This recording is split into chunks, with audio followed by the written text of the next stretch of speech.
Hello everyone and welcome to Hill Street. Today's story is 10 Steps, The Invitation by Lone Donut. If you end up enjoying this story, please leave a like. And if you enjoy hearing stories from me, please subscribe and become a resident of Hill Street and let me know how I'm doing in the comments. Now, let's get to this nightmare. I'm so sorry for your loss.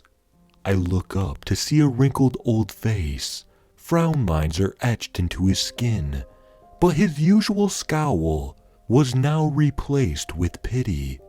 His gnarled hands are shaking mine, and I try to remember if I had sent him an invitation or not.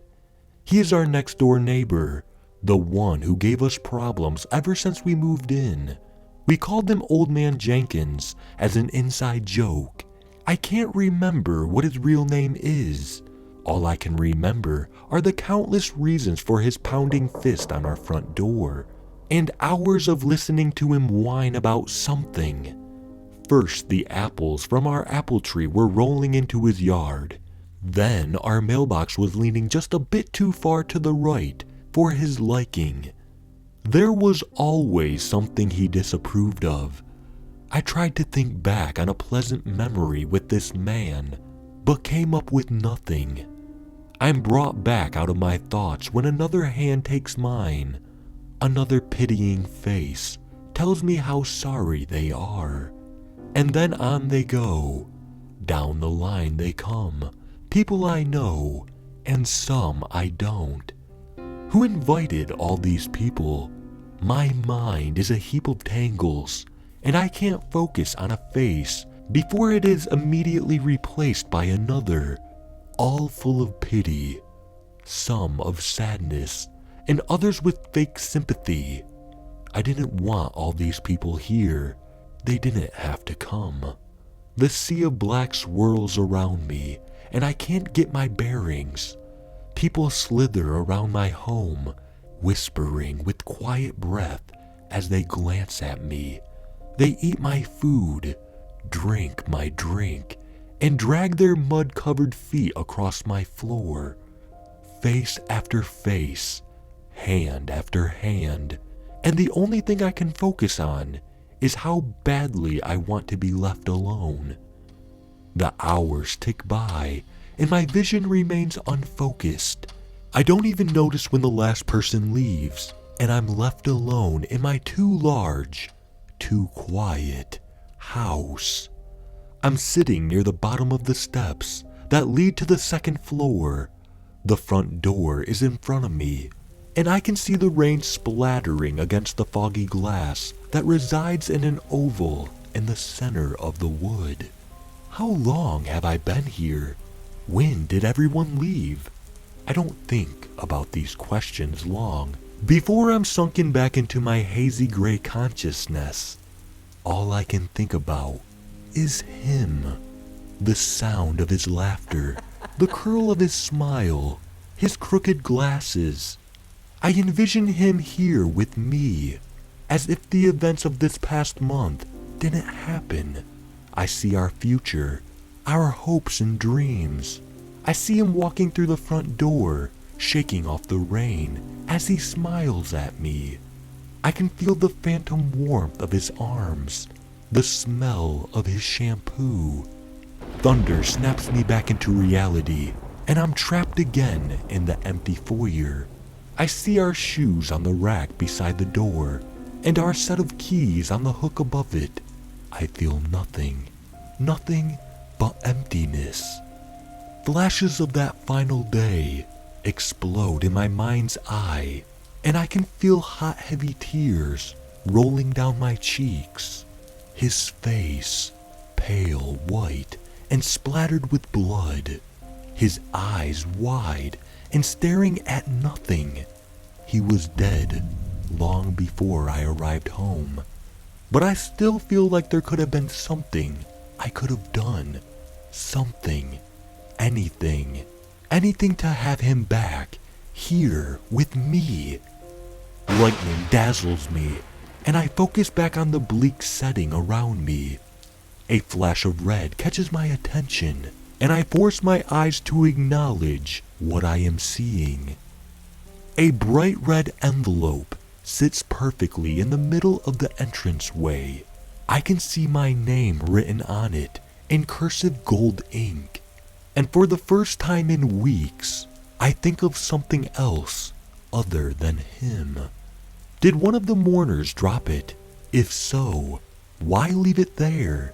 Did someone slip it under the door? Getting up, I approach it slowly. My name seems to sparkle on the red paper, but there is no light to cause a shimmer. It was dark out, and I hadn't had the energy to turn on any of the lights. I slowly reach down and pick it up, holding it cautiously in both hands. It's heavy, containing multiple pages within, and it almost seems to breathe. Flipping it over, I am met by the eyes of a stamped face. Wax is sealing the envelope shut, and an imprint is stamped into it. A perfectly circular face smiles widely up at me with small beady eyes. I would think it was just a smiley face, but the gaze of it sends a shiver up my spine.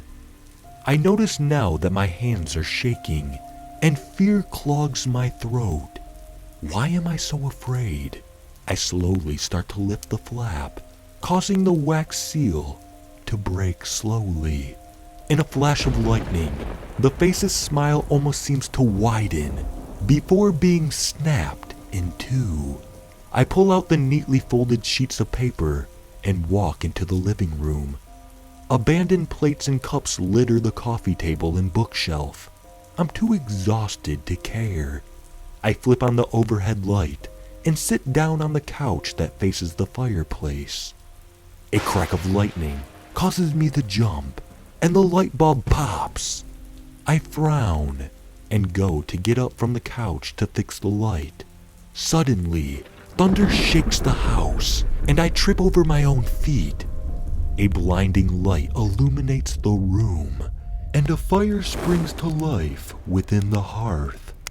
I stare at it dumbfounded, finding myself sitting back on the couch, and the letter clenched in my hands.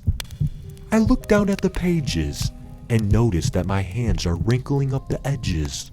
I force myself to take a deep breath, calming the pounding of my heart. Then I start to read.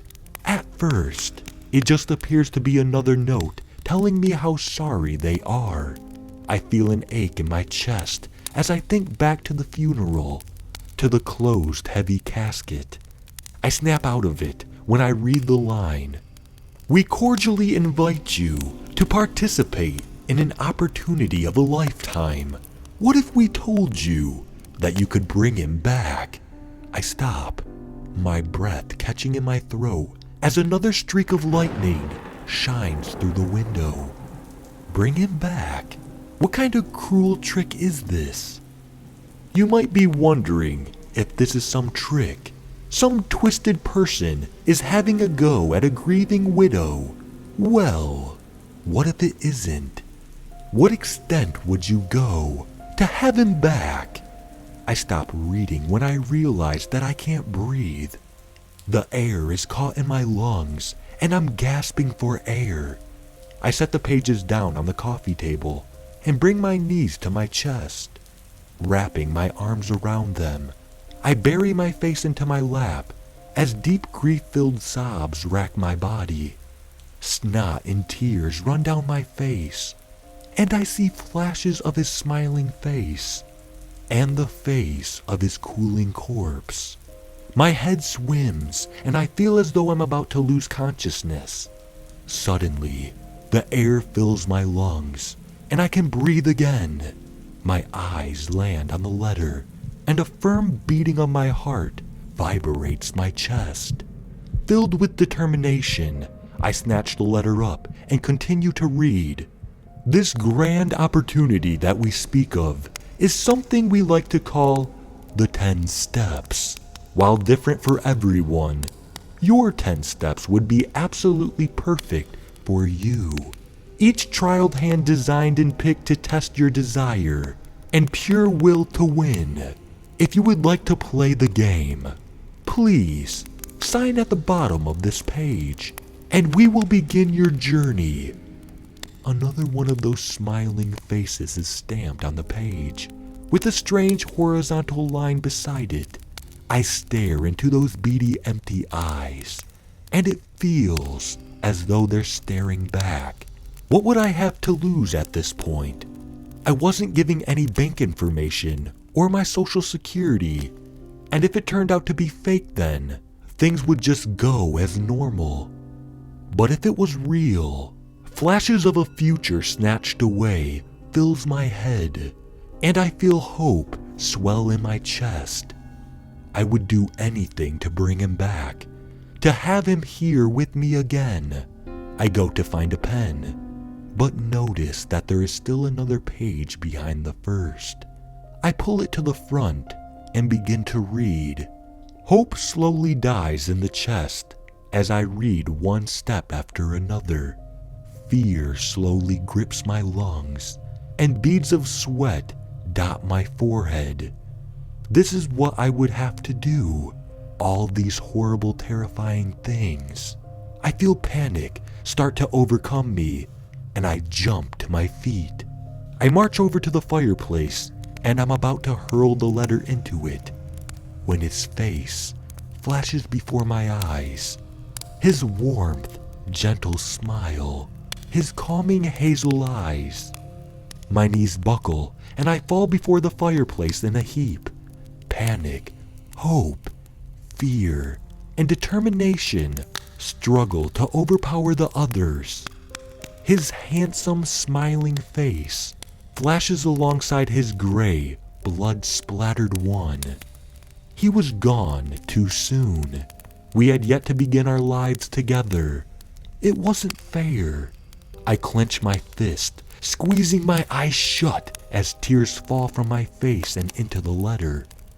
Overwhelming calmness washes over me, and I open my eyes. Laid perfectly before me is the front page of the letter, that smiling circular face looking up at me. Beside it, a small glittering knife. On the handle of the knife is another one of those beady faces. Its smiling teeth sparkle in the firelight. My heart pounds in my head as I slowly pick up the silver tool. My hands aren't shaking. I'm no longer crying. The fear and sadness has faded away, replaced by something else entirely. Before I can think rationally, I slice along the tip of my finger and smear my blood along the line. Lightning and thunder envelops the house, and I can hear faint maniacal laughter. All the emptiness, all the fear, all the denial is finally gone, and in its place is pure rage. The 10 steps have begun.